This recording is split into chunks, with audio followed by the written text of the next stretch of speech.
Your Right Stuff package comes in two styles. You can either get it with the scope and the mounting accessories for the scope, or without the scope.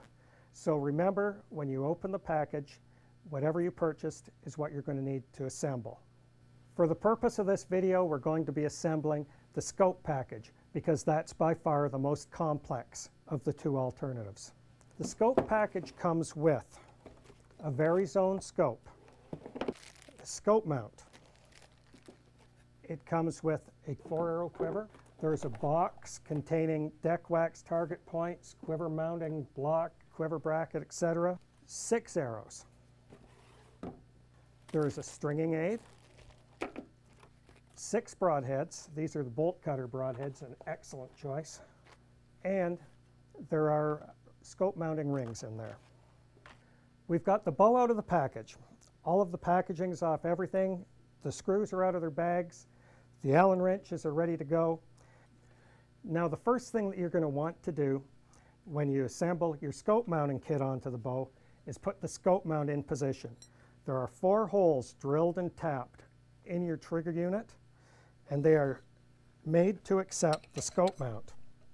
There will be 4 screws included with your kit. You just put a dab of blue Loctite on the screw. Now, the reason I say on the screw, not in the hole, is because if you put it in the hole and then you tighten the screw into the hole, it drives the Loctite into the interior of the trigger unit, and it will lock it up, and you won't be happy because you're going to have to send it back to me to tear it apart and clean it out for you. So to save yourself a lot of grief, put the Loctite on the screw just a little bit. Don't put it in the hole. Now, line the screw up with the holes. Tighten it in by hand, and you've got 4 screws. You need to do it to all 4 of them. And once they're in position, you can tighten them up solid so they won't come loose. It's very important these stay tight because the accuracy of the bow depends on them staying good and snug and holding your scope in a solid position. So remember, blue Loctite when you mount those screws. Now, the next thing we're going to do is take your rings and mount your rings onto the scope mount. Your rings come assembled in a package. The first thing you want to do is take the cap off of the rings. So you loosen the 2 screws that hold the ring caps on. Take the caps off and put them down. All right, take your rings, mount them onto the mounting area of the scope mount. Generally, you will mount the one ring to the very farthest forward position. You don't have to, but it depends on how the bow fits you. But for most people, the furthest forward position is about right. Snug it up, then mount the second ring either in the last position, the furthest back, or the next one forward, and that should suit most people. Now make sure they're sitting in there nice and tight, and then you're going to need a coin or some other type of tool just to finish them off and lock them down good and solid. Great. Okay, we're ready to put the scope on.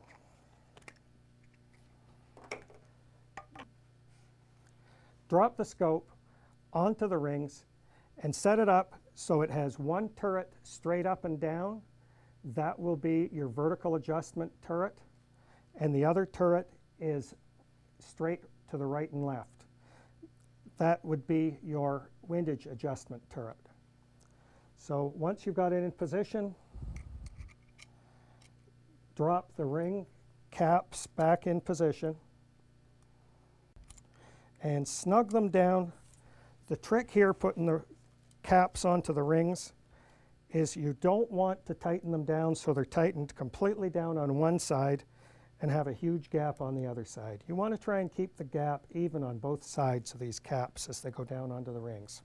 Tighten them down. You want them just to the point where they touch the scope. You don't want to be in the position where you're actually applying pressure yet. You'll get there soon enough. Now make sure you can move the scope slightly. You want a little pressure on it, but you want it to be able to move easily. Make sure you've got space all the way around. Next thing we're going to do is put your quiver bracket in position. Quiver bracket, pretty simple piece of equipment. If you read on it, on the bottom, it says this side towards crossbow. The part with the writing goes against the bottom of the frame of the bow, right here. If you can read that writing when it's mounted on the bow, you've got it on wrong. It's upside down or something. So you mount it with the part with the writing against the deck, and you read, it says forward right hand or forward left hand. This simply sets up whether it's on the proper side for a right-handed person or the proper side for a left-handed person. So I'm going to set this bow up for right hand, which means it kicks off to the right side when you're looking down on the bow. To mount this bracket, you use the 2 round head screws. You don't use the countersunk type screws that come with it, with the quiver. It takes the round heads with the flat base on them. Tighten them through into the frame. Snug them up by hand. Once they're in position, finish them off with a wrench. Tighten them down good and snug. Like everything on this bow, you don't want the vibration to loosen them off, so tighten them good. Next, we're going to put the mounting block in position. This is the quiver mounting block. It mounts with the open side towards the front of the bow. So you will mount it through the quiver bracket with the 2 screws that are provided. Those are the countersunk screws that go on this. There are acorn nuts provided with the bow. The acorn nuts, their job is to hold this block in position. Put the Allen wrench on them again and tighten them down real good, and that's it. Your quiver block is in position. Next thing we're going to do is put the stirrup on the limbs. The stirrup is held onto the limbs with 2 screws. They're 2 1/4-inch screws. You put them through the stirrup, hold the stirrup in position so that those screws line up with the holes in the riser. Tighten them down so they snug down nice and tight, and then lock them good. Once again, you don't want them coming off. We're now ready to mount the limb set onto the stock. Mounting the limb set, you have to pay attention to the fact there are 2 ridges on either side of the bottom part of the riser. These ridges have a function. They hold the riser in perfect alignment to the frame of the bow and keep it there for best accuracy and performance. But you have to make sure when you tighten them down, they drop snugly over top of the frame itself.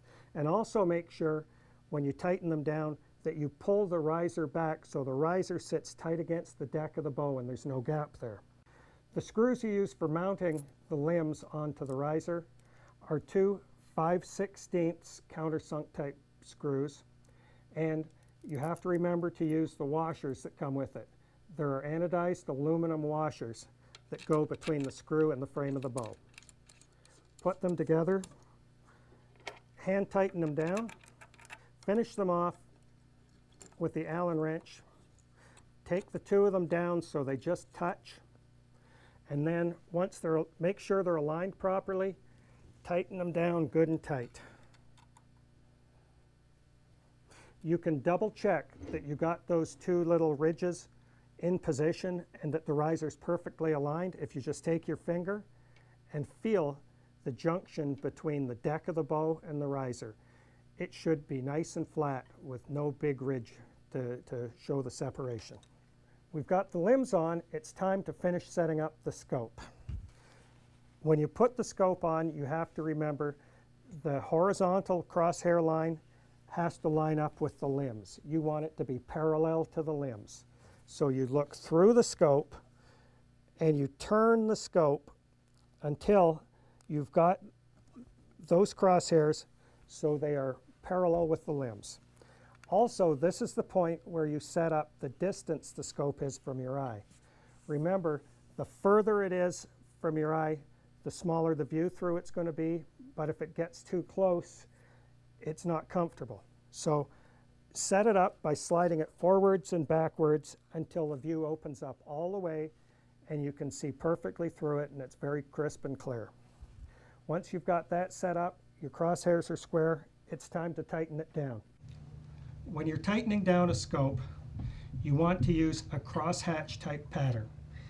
Just like when you put the tires on your car, you don't want to tighten them down all on one side, then all on the other side. So what you do is you turn it a little bit at a time.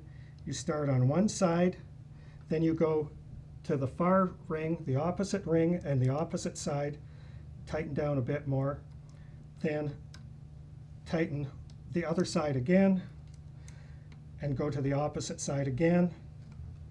And that's the way you make sure it comes down nice and square. Once you've got it part way down, take a look through. Make sure it's still sitting good and square.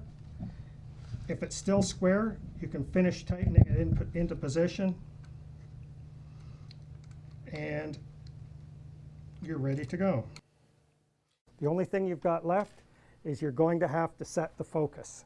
Everybody's eyes are different. When these scopes leave the factory, they can't leave set up for your specific eyes. If you're lucky, when you look through the scope, everything's going to be perfectly crisp for you. But what you want to do is look at something 30 feet away or more, look through the scope, make sure your crosshairs stay nice and crisp, and what you're looking at is nice and crisp. If that's not the case, you're going to have to adjust your focus. Once you've got the crosshairs nice and tight, all you've got to do is hold the locking ring tight, turn the ocular bell to lock it in position, and you're ready to go. Next, we're going to mount your quiver. The quiver snaps in position, pull it into the block from the front, pull it back all the way, and just tighten down the locking screw. That's it. You can take it off when you sit down when you're hunting, but it's great to carry your arrows in and out. Next thing we'll do is put together some arrows. At this point, to sight your bow in, you need to put on the target points. So just take target points, screw them on, and you're ready to go out. Once the points are in position, you'll have to snap the arrows into the quiver. The quiver comes with 2 mounting snaps. They work really great for both fixed blade broadheads, and you can also use a mechanical type broadhead in it. They snap down in position. Just push them into the hole at the front of the hood, pull down in between the 2 mounting blocks, and they snap in.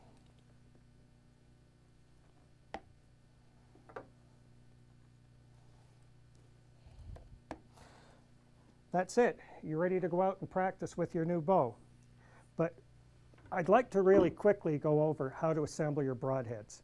That's one thing that we get a lot of questions about. The broadheads that we sell with the bow are super broadheads. They're made for hunting. They're extremely accurate for crossbows, but they're a little tricky to put together. Take the blades. Now the blades have a bend in them, and the bend is made up so that it goes inside of the shaft. So you slip the blade through the slot in the shaft and pull it down so the bend is on the inside of the shaft. Put all 3 blades in position. Pull them down all the way so they sit tight and even at the front. Now if you look down through the front of the broadhead, you'll see each blade comes through and fills in part of the interior bore of the broadhead, and into that bore you insert the shaft on the tip. Slide it down carefully into the broadhead till it touches bottom, then turn it in position. You will take the wrench that's provided with the broadheads, hold that wrench over top of the tip, and tighten down while you're pushing down with the broadhead. That's how you get that tip good and tight. When you tighten the tip, it locks the blade solidly in position. So that's it. Your crossbow is assembled, your right stuff package is all in place, your broadheads are ready to go. The rest of the accessories that came with your right stuff package, if you go to the accessories section of the instructional video, you'll be able to see exactly how to get the most out of them.